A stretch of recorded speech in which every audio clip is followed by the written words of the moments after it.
Quinto Sertorio, en latín Quintus Sertorius, nació en Nurcia cerca del año 122 a.C. y murió cerca del año 72 a.C. en Osca, actualmente España. Fue un destacado político y militar romano de la época final de la República Romana. Su reconocimiento, en mayor parte, se debe al movimiento antisiliano que dirigió en España. Su carrera política comenzó cuando fue nombrado tribuno militar en el año 94 a.C. y fue condecorado con una corona gramiena en el año 93 a.C., tras derrotar a un grupo de rebeldes en Cástula. En el año 90 a.C. fue elegido como cuestor de la Galia Cisalpina.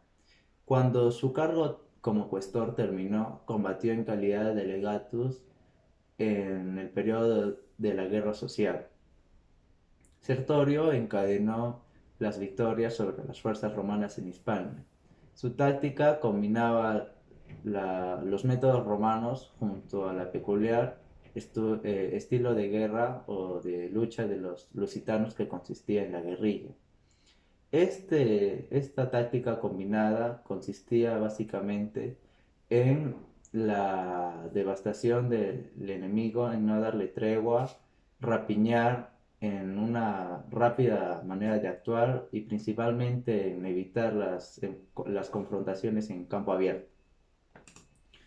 Fundó en Osca, en la actual Huesca, España, una escuela con el fin de instruir a los hijos de los nobles celtíberos y también de paso tenerlos como rehenes.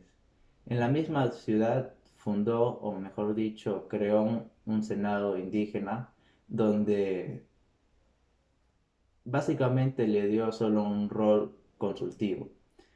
El propósito de Sertorio en Hispania era crear básicamente una segunda Roma para luego lograr obtener el control de la capital. De acuerdo. Bueno, buenos días profesora, buenos días compañeros. A mi grupo les ha tocado exponer sobre el juicio o más conocido el proceso a Horacio. Bueno, el proceso a Horacio es considerado no solo uno de los relatos más famosos de Roma, ¿no? Sino que también se presenta como el primer testimonio conocido sobre Perdulio, más grave.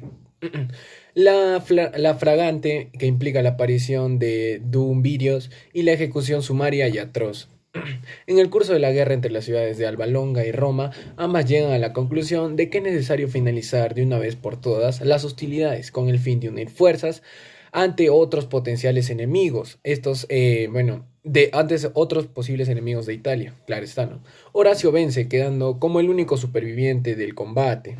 Al llegar a Roma, frente a la Puerta Capena, junto al pueblo romano expectante, llega Horacia, ¿no? Que es la hermana del héroe.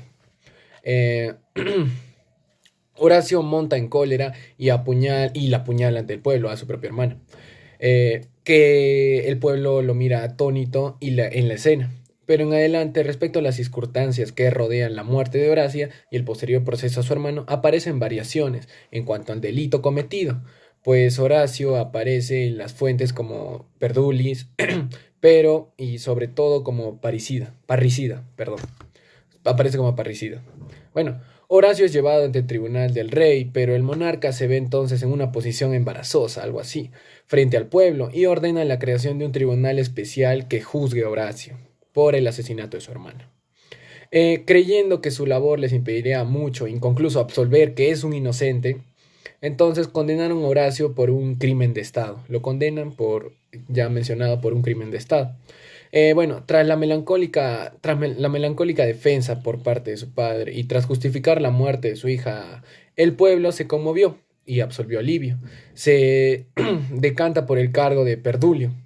Y si bien incluye que hubo quejas, pues Horacio solo había matado a su hermana, este relato había sido considerado como poco fiable, ¿no? Al incluir el resto, aunque si investigamos en otras fuentes, se podría decir que es algo incorrecta, ¿no? Bueno, cuenta el autor que fueron hombres distinguidos quienes llevaron a Horacio ante el rey por estar manchados sus manos con sangre familiar. Dionisio sitúa la intervención del padre de Horacio ante el pueblo, sino ante el monarca, que también aquí hay una duda. Finalmente se decide confiar la resolución al pueblo, que decide, que decide quién Donicio. Es la primera vez que se pronuncia en un asunto capital.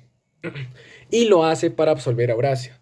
Refuerza esta idea al hecho de que el rey, a pesar de llevar el caso al pueblo, da poco peso a la opinión popular y opta por reforzar la resolución y así darle mayor credibilidad, con la intervención pontificial por la vía de la purificación de Obi aquí Dionisio. Los Dumilubi lo menciona Livio, ¿no? Eh, y pues Festo recoge sobre el episodio igualmente el asesinado, la condena duimviral y la proucatio, sí, que resultó en absolución. Por su parte, Valerio Máximo recoge como Horacio encuentra sorpresivamente a su hermana llorando por el vencido y por ello la mata. Esta es una explicación de por qué mata a su hermana, ¿no? Claro. Y además añade el cronista que más adelante en la misma obra Valerio Máximo vuelve a recoger los hechos y nos dice que Horacio fue condenado por el rey por asesinar a su hermana, remarcado también de un nuevo Proucatio, ¿no? Aquí vemos que se le echa la culpa, o bueno, el autor nos menciona que le echan la culpa a Horacio, ¿no? Por la muerte de su hermana. Se podría decir, por llegar un poco mal de la guerra, ¿no? Algo por el estilo. Bueno, este luto tan nefasto será la llave para que se cometa la que al parecer habría sido su verdadera Perdulio, de la mano de la ejecución unilateral por parte de Horacio, de su hermana. Una ciudadana romana, y su hermana era una ciudadana romana sin un juicio de por medio. Es aquí donde Horacio comete un acto igualmente horrendo al de Horacia. Bueno, comete otro acto de asesinato. Pues ella fue, en nuestra opinión, y las fuentes parecen dejarlo bastante claro, ¿no? Una auténtica perdulis, que de haber sobrevivido a la ira de Horacio hubiera sido igualmente duramente condenada. Continuando con la exposición. Sin embargo, Santa Lucía sostiene que la acusación es fruto de la reelaboración hecha por los analistas con el fin de confirmar la antigüedad de la provocatio. Respecto a la provocatio, los autores clásicos tendieron a colocar sus orígenes en época regia. Cicerón, por ejemplo, recoge en su tratado sobre la República que Horacio habla claramente de provocatio y se remonta también a ese auxilio popular a la monarquía. Séneca, por su parte, remonta los orígenes a un periodo no regio, sino republicano avanzado. Esto es a la Lex Valeria del 300 años antes de Cristo. Y entonces la pregunta va dirigida a qué llevó a los autores tardo-republicanos e imperiales a retrotraer la provocatio al proceso de Horacio. Los analistas no insertaron exactamente este auxilio en la Lex Orrendi Carminis, sino que hicieron una interpretación de la voluntad del rey en el juicio, entendiendo esa como la instauración de la provocatio, y dicha intervención regia no podía llevar a pensar no solo en la existencia del citado auxilio ya por entonces, sino que éste podría existir reflejado textualmente en dicha lex, es decir, con anterioridad al reinado de Tulio. Sin embargo, Livio, la fuente principal para el estudio del proceso, introduce un matiz muy importante y menciona al rey como intérprete benévolo de la ley y que aconseja al reo provocar. Hemos de entender esto, que el monarca, no en sentido literal como intérprete de la ley, sino como un individuo con poderes extraordinarios, también en el ámbito judicial, que crea derecho a su voluntad. Y pensamos que el rey da el consejo a Horacio de provocare ad populium porque se le ocurre en ese momento. Quienes sí interpretan son los analistas, que ven en una acción concreta y no extrapolable del monarca una forma institucionalizada del proceder, lo que los pudo llevar a añadir la frase si ad un miri provocarit provocationis certato. El pasaje de Livio refuerza la idea de la no existencia de una provocatio instituida en época regia. Nos situamos ya en plena época republicana, 325 años antes de comete el Cristo, delito.